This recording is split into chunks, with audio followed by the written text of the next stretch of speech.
namoonni gartee biyyaa jirtan biyyi diigamaa jirti rakkina jira jettanii gartee akka sammuun isin hin dhiphanne ashama harka foonii arrantana oduu isiniif taatijuu oduu biyya keessaaf biyya alaa isiniif qabadeetiin jira hanga dhumatti hojiin turaadha namoonni gartee yaasuu birraa subscribe gootanii maatiin ta'in subscribe godhaa maatii taadhaa viidiyoo kana like share godhaatiin namoonni biran gaadha tokkoffaratti oduu biyya keessaatiin yoo eegallu waa'ee paaspoortii wal qabateetti akkuma beekamu namni baay'een rakkina paaspoortiin rakkachaa jiraachuudha paaspoortiin ashokkaan hin jiru akka gartee paaspoortii ashokkaan hin jiru akka tokko lama sadii tokkoffaratti yoo dhukkubsattee dhukkubni keekonni biyya alatti yaalamuu qabaa jaame waraqaan gartee manaa kimarraa ragaa guutuu wajjin gartee siif barraa jechuudha. Paaspoortiin ashokkaan siif kennama. Inni lamaffaadha yoo gartee bakka hojiiturraa waajjira mootummaarraa ta'a waajjira gartee amanamarraa ta'a jechuudha. Namni kun gartee dhimma kanaatiif paaspoortii isa barbaachisa. Saniifuu paaspoortiin gartee haa kennamuu fi waraqaa jettu ragaa guutuudha wajjin yoo qabaatte meebii gartee siif kennuu danda'ama. Waajjira hundarraa miti. Waajjira mootummaadha yookaan immoo daannati ta'a yookaan immoo yuunivarsiitii ta'a kanneen irraa yoo ta'e siif kennuu danda'a jechuudha. Inni lamaffaadha yoo gartee paaspoortiin kee expired jilaa ta'e iqaamaa qabaate jechuudha. Karaa biyyaa dhuftee iqaamaa qabaate paaspoortiin kee kan dhumee jiru ta'e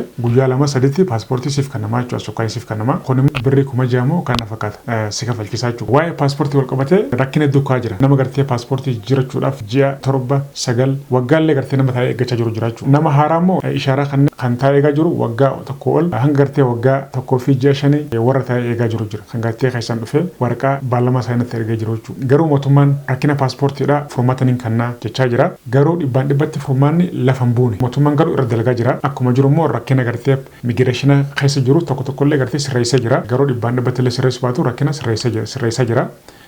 Paaspoortiin immoo fuulduraaf karaa biyyaa akka galaa jiru gaafadhee akkaan gartee madda amanamurraa kan gartee kadhatti paaspoortiin gartee attamamee pireenjii ta'ee karaa biyyaa akka galaa jiru adda baafadhan jiraachuu. Namoonni gartee paaspoortii galmaa'ee eeggachaa jiru ammaan tana gara nama 300,000 oliiti. Kanaaf namoonni baay'een paaspoortii jettanii eega gartee ishaaraa kannatan yookaan immoo baallama qabatan karaa finfinneedhaa gartee deddeebi'aa jirtan jechuudha. Kun immoo isiniif gaarii miti akka hin deddeebine. Maaliif namni gartee isin keessumeessu hin jiru yoo gartee teekstiin gartee isiniif galte teekstii teessanii fi waraqaa baallamaa teessan qabatanii guyyaa jimataa fi guyyaa aladaa teekstiin isin galteetti maqaan keessan ba'e dhuftanii migireeshina piyaasa dhuftanii gaafachuu dandeessan. Kan sanarraaf immoo baalamna kiyya gartee dabree jira paaspoortiin naaf hin baane jettanii gartee warri gartee deddeebi'aa jirtan akka hin deddeebine jechuudha. Manuma teessanii gama sooshaal miidiyaa kiyyaatiin feesbuuka yaasuu birraa peeji isa jirurratti migireeshinni maqaa gartee warra paaspoortiin ba'ee fi gadhiise ani daayirektiin isiniif sheer godhaa jechuudha. Gama feesbuuka yaasuu birraatii fi telegiraamaatiin yoo gartee maqaan keessan ba'e achiin argachuu dandeessan. Ani maallaqa sifiin kannaa paaspoortiin abaasii warri nan gattan ani immoo waan akkasii dalagulleen beeku dalagulleen danda'u. Yeroo ammaan tana namni gartee maallaqa kannitee fi paaspoortii si baasuu danda'u hin jiru. Soba yoo ta'e maallaqa si jalaa nyaatees nama si jalaa badu yoo ta'e malee maallaqa sirraa fudhatee namni paaspoortii si baasuu danda'u hin jiru. Seerumaan paaspoortii baafachuu barbaadde seerumaan waraqaa eenyummaa keetii fi kaardii dhaloota qabattee migireeshina dirqaa ta'u adaamaa ta'u hawaasaa ta'u finfinnee ta'u bakka jiru dhayitee onlaayina guuttee seeraan teessee eeggachuu qabda jechuudha. Malee maallaqa sifiin kannattee nama maallaqa naa baasittee gaafattee si baasuu hin danda'u yeroo ammaan tana ni ulfaata. Tana dura dhugaadha 300,000 dura 2,500 2,000 warri kana kannee maallaqa paaspoortii fudhatanii jira. Garuu mootummaan warra san hundaa'u qaqqabaa jiraachuu hanga tokko qaqqabaa jira. Kanaaf ni jira. Kanaaf namni keenya immoo miskiina warri immoo kana agartee akkasitti 300,000 dura maallaqa Itoophiyaa 300,000 kafalee yookaan immoo dura 2,500 3,000 kafalee fudhatu osoo lammii Itoophiyaan ta'in lammii biyya biraati. Uummanni keenya immoo kana baasee fudhachuu hin danda'u. Warra gartee waan san baasaa jiru warra baasaa ture jechuudha mootummaan hanga gartee nama 60 oli hidhee jiraachuu to'annoo seeraa jala oolchee jira. Walumaa galatti hin jiru hin danda'amu jechuudha. If eeggadhaadha akka gartee maallaqa keessan hin nyaadhamne namoota hedduudha gartee maallaqa nyaadhamee jira. Kanaaf akka gartee maallaqa keessan hin nyaadhamne isin jaachuun.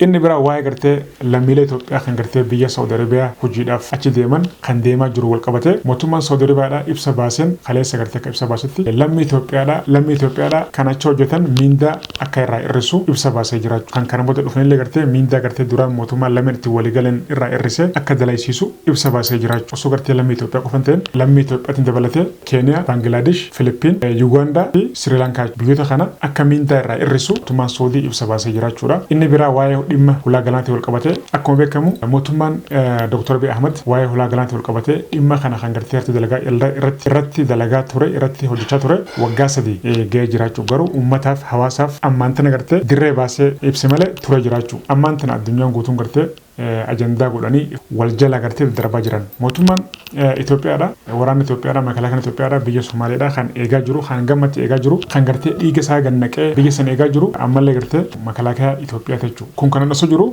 mootummaan Dr. Abiy Ahmed fi mootummaan Somaliilaandidha waa'ee hulaa galaanaa irratti waliigaltee godhanii addunyaan guutuun ammaanta waliigaltee godhanii isaan gartee ifa baasnaan addunyaan guutuun uwwattee iyyitee jechuudha. Mootummaan Itoophiyaa diina alaatii fi keessaallee ifirraa adda baasee beekuu danda'ee jira jechuudha.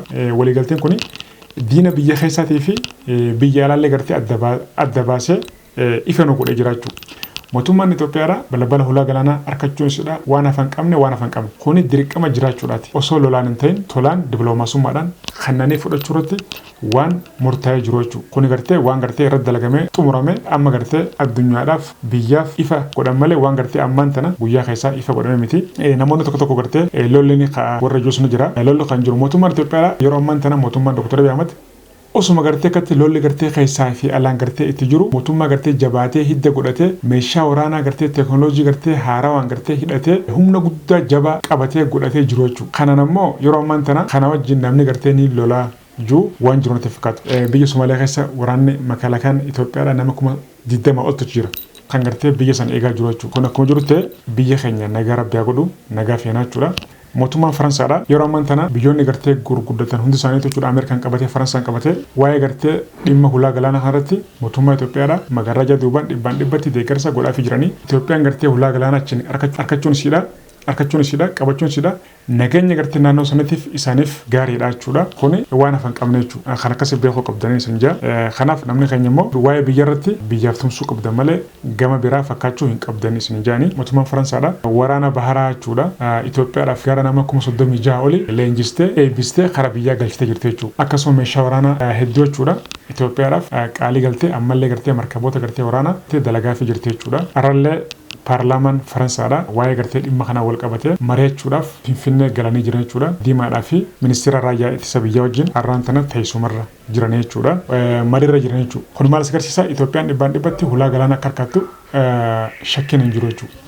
Kuni kana mootummaan Ingiliz ambaasadara Eertiraadha biyya ariisuudha BBC'n ibsitee jirti jechuudha. Akkasuma Dr. Abiy Ahmed har'aan tana Uganda Kampala galanii jiran jechuudha. Teessuma 19 irratti hirmaataa jira Dr. Abiy Ahmed akkasuma ministeera dhimma alaa Eertiraatii wajjin wal arganii dhimma tokko irratti marii godhanii jiran oduun jettu gama sooshaal miidiyaatiinis baatee jirti jechuudha. Itoophiyaa fi Eertiraan wal dhoof deemanii waraana qopheessanii kunoo qophiirra jiran waan jettu jira. Yeroo ammaan tana namni gartee lola barbaadu hin jiru. Keessattuu gartee mootummaa Eertiraattis lola hin feetu. Itoophiyaan akkasuma lola hin feetu. Namoonni gartee biyya alaa jirtan biyyi diigamaa jirti rakkina jira jettanii gartee akka sammuun isin hin dhiphanne kana beekuu qabdan. Biyyi nagaa nageenis akkuma jirutti lollis gartee bakka takka naannoo baadiyyaadha dhugaadha gartee uummanni keenya rakkina tokko qunnamaa jira. Naga barbaanna rabbiin gartee hundaa tokko haa godhu. San akka jirutti garuu biyyi immoo haala addaatiin saffisaan karaa guddinatti caa jirti. Finfinnee yeroo muraasa booda magaalaa guddittii gartee Afrikaa bareedinaanis ta'e miidhaginaan turizimiidhaan haala addatti ijaaramaa jirti jechuudha. Kana gartee quba qabaadhaan isin jaan biyya keenya rabbi nagaa godhu hawaasa keenya rabbi nagaa godhu garuu tokko haa taanu haa wal jabeessinu biyya keenya rabbi nagaa godhu isin jaan galata mulfaadhaadha viidiyoo laayik sheer godha sagantaa taanu hanga lolti chaanutti naganaaf tura. Bye.